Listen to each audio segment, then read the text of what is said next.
Hi, self-love community. I am going to be answering a question to the votes that you guys have casted in, and learning how to heal and practice self-love in your emotional pillar was like voted the most. So here we go.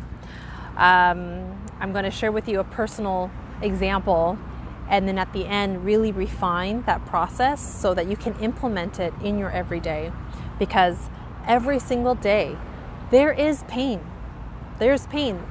That is the way that we have been living, with pain, all the way from the pains that we accumulated when we were younger to this day. So that is something that I have realized, that pain is every single day.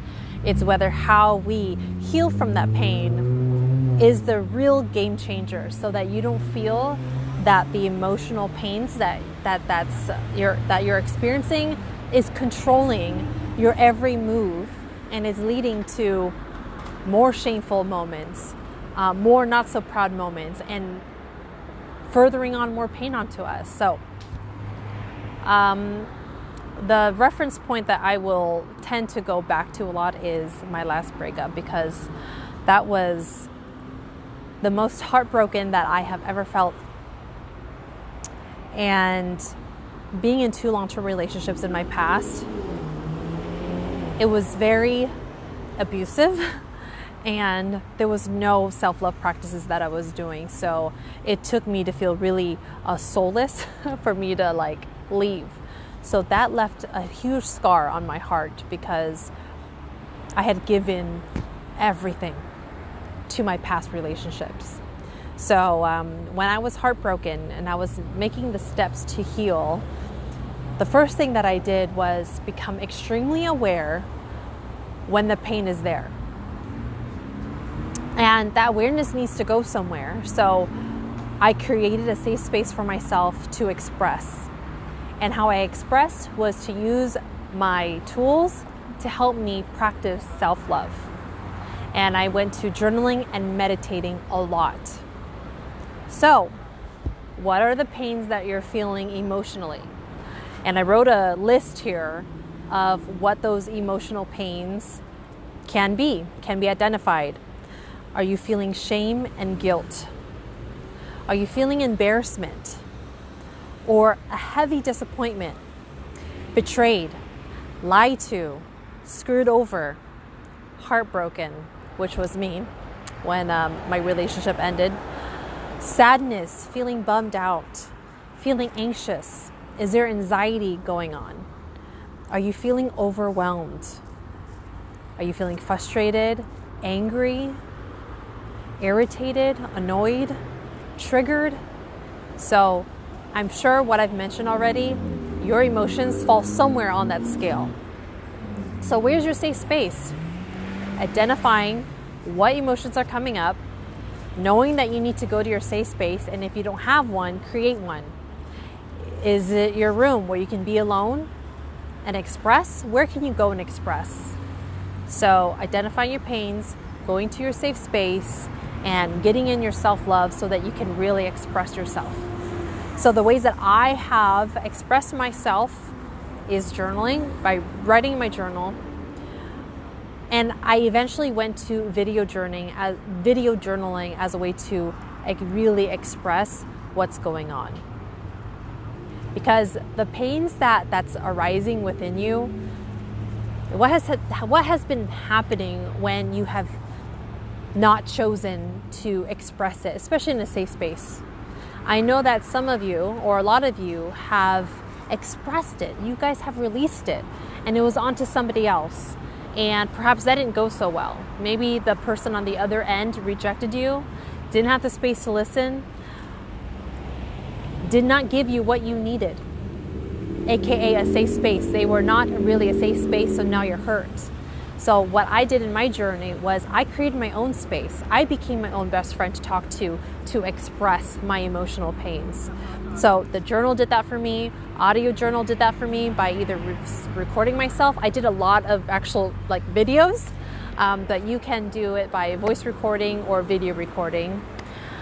And eventually I would get in a sweat to release it even more. And some other self-love tools that can help you really get out the emotional pain is meditating, taking a walk, different kind of workouts, creating something creative like art, like music, creating something with your hands. I know there in the creative world, there's a lot of things that you can create. And then when you're able to get in that self-love practice, that actually opens up more space for kinder, empowering, more compassionate self-talk comes through as well. You're able to process, you're able to understand your emotions on a deeper level, you are able to find solutions, find the answers that you're looking for, come up with those deep, true realizations that eventually will lead you to your truth. Because once you discover that truth of who you really are, or the truth about the situation and where you are in your life, you can take that truth and do the next best step for you that aligns you with your truth. You can act on that truth. Because would you say, when we haven't taken the time to process and practice our self-love, to let those emotions come out and heal it, the decisions that we do end up being a temporary feeling of feeling good, not something that builds you up long term to feel truly fulfilled and lighter versus heavy with those emotional pains. So let me know your thoughts down below. Out of everything that I mentioned, where can you start? What can you see yourself to implement little by little by little? Is it taking the time out just to be aware?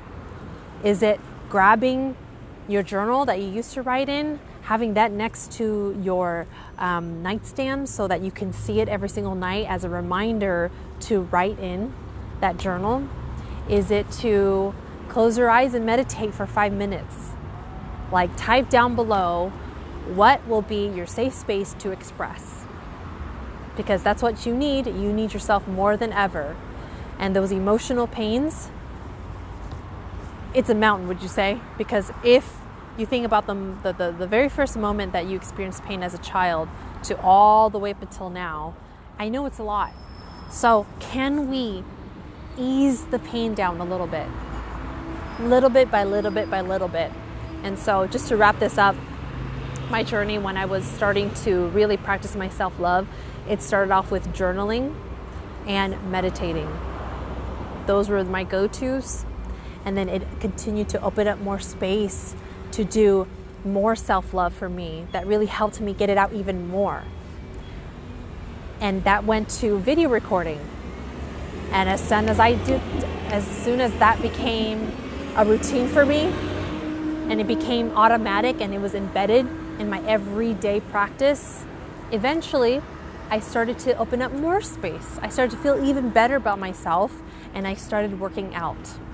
So you will see yourself opening up more space to do more loving things for yourself, including the way that you talk to yourself. So that is how you start practicing your self-love in your emotional pillar. I know it's a heavy one. No wonder that got the most votes. And so the next video that I will do, I will talk about how to practice your self-love in your mental pillar. And then it will go to physical pillar, and then the last one, spiritual pillar. All right, guys. And if there's any other, this is why I like doing lives, because it's so real. If you have any other topics or any other questions, please know that this is a safe space to ask and express and connect and get the answers that you're looking for. Once again, my name is Quinn, here to provide a safe space for you to be you so that you can express yourself, because the more that you do that, we can take that expression, guide it to healthier practices for your self-love, and ultimately become your own inner best friend. And remember to click on announcements, the tab up at the top, or on the side so you can see what else is in store for you. There is support with one-on-one coaching, there's support with group coaching, there's support with weekly support with Meditate and Conversate, free, and there's just so much. So I'm here to provide any tools that I can to enhance your self-love journey even more. So thank you for being here. Thank you for co-creating such an encouraging, welcoming, warm, safe space for especially the new individuals to be here and really get on their self-love journey. All right, you guys, I will see you guys later. Bye.